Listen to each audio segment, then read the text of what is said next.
How do British pubs work? Do you order at the table? Are you expected to tip? And when is closing time? Hi, I'm Ali Ross, the landlady at the Coach and Horses here in London, and I will be here to help you understand what a British pub is all about. The Coach and Horses is located in the Soho district in central London. Many of its patrons stop by in the afternoon right after work, mainly on Thursdays or Fridays. There's a sense of a community in a British pub. It's a social thing where people can interact and let the hair down, relax. It's like an extended family. It's quite a British thing. Any opportunity you can do, you go to the pub. So what should foreign visitors know before they go?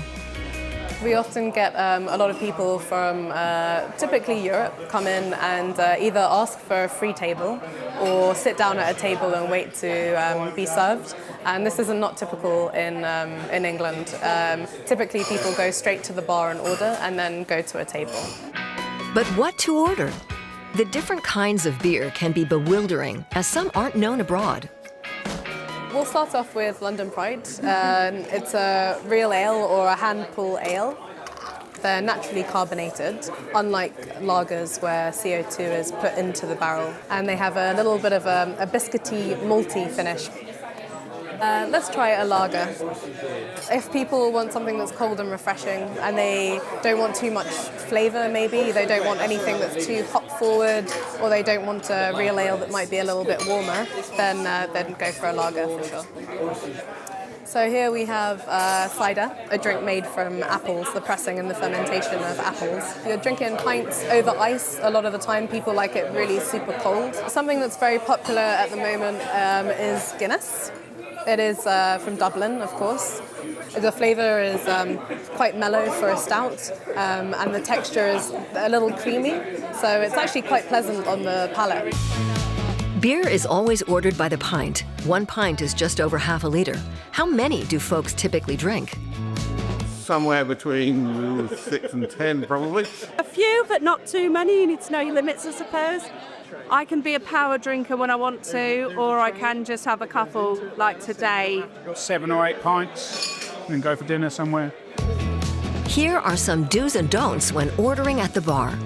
You definitely don't want people waving in your face. It can be quite rude, actually, especially the waving of a card or money or something. So, yeah, just wait patiently for your turn, and people are usually quite respectful of this in the pub. And here's another tip. You can't just go and buy a drink for yourself. If you're in a group of people, you offer to buy around. And if you don't, that stays with you for a long time. Oh, yeah. You are remembered as the person who doesn't do that. Yeah, and you're known as cheap and it's bad. Britain boasts around 45,000 pubs, many with a long and storied past. In London, John Warland of Liquid History Tours shows visitors these pubs and explains their functions in British society. The need for warmth, shelter, food, companionship as a meeting place is probably 2,000 years old in the format we know today. A lot of the pubs we visit are probably of a Victorian era when they probably hit their heyday, so that kind of stems from the mid-1800s. Pub is short for public house, meaning a place that's open to everybody. The best thing about a pub is it's welcome to everyone. Young, old, rich, poor. You could be the CEO of a finance bank, or you could be a guy who's been cleaning the streets. For anybody who can walk through the door, pay for the price of a humble pint of beer, you can share the same space. Also typical for a British pub, many of the regulars live nearby and the atmosphere is informal. That's also reflected in the decor. So typically in British pubs, you'll find a lot of wood, and then a mixture of textures as well. So like here, we've got an Axminster carpet, and the carpet sort of adds elements and an extension of the home, somewhere that's made for comfort, and yeah, just a little bit more sort of familiarity maybe that you might find from your home. Something else to note, in pubs you generally aren't expected to tip. A lot of our regular customers often buy the team drinks, but I think, you know, places like America, the tipping policy over there is completely different to how it is here. So if we're offered a drink, then we'll just pop it on their bill, charge them accordingly, and just print the receipt and leave it for later. So we've got just a lot of receipts up there. Anyone who comes to a pub should also know when it's time to go. 20 minutes to 11, we'll ring the bell for last orders and shout that out, last orders.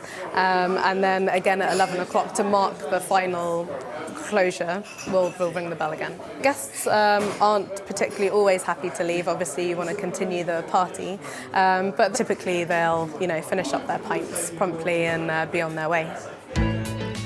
What's it like where you live? Where do you go to socialize? And what do you drink while you're there? Tell us in the comments.